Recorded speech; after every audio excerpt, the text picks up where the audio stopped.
Hi, Papa Yeager here with This Day in History, April 11th, 1945. The United States Army liberated Buchenwald, the concentration camp. As the Allies were drawing closer to the camp, the Gestapo started to get worried. They were concerned. So they called up the administrators of the camp and said, "We're going to send explosives over. We want you to blow up the entire place so that there's no evidence.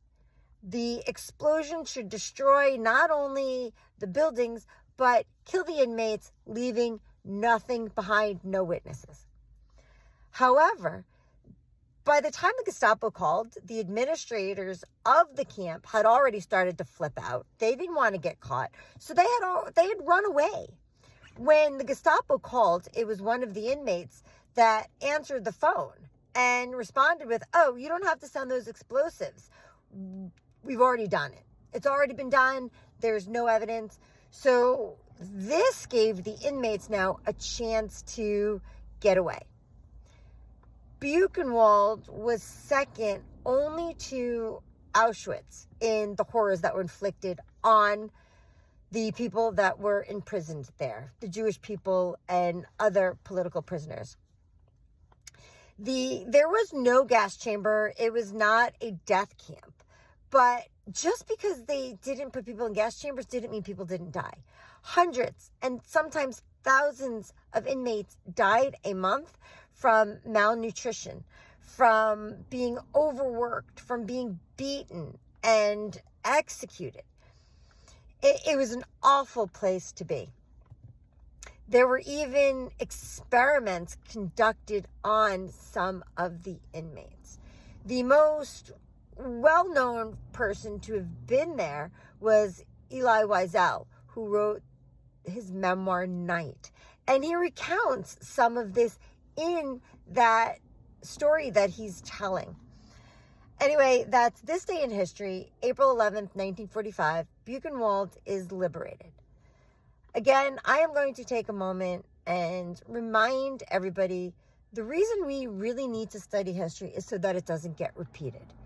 And I'm afraid that we don't know history well enough, because if you look at what's going on in the United States right now under Trump, I'm concerned we're going down a road of these camps.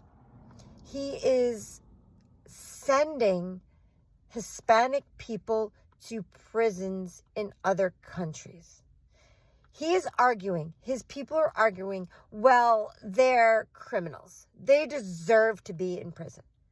But we've already learned that at least one man, a father, was sent in error to El Salvador, and nobody's going to find him. Other people are being sent without a legal process being followed. The Supreme Court has gone ahead and said that is okay. I am concerned. This isn't about people coming into this country illegally, although that's what Trump would have you believe. This is out and out racism.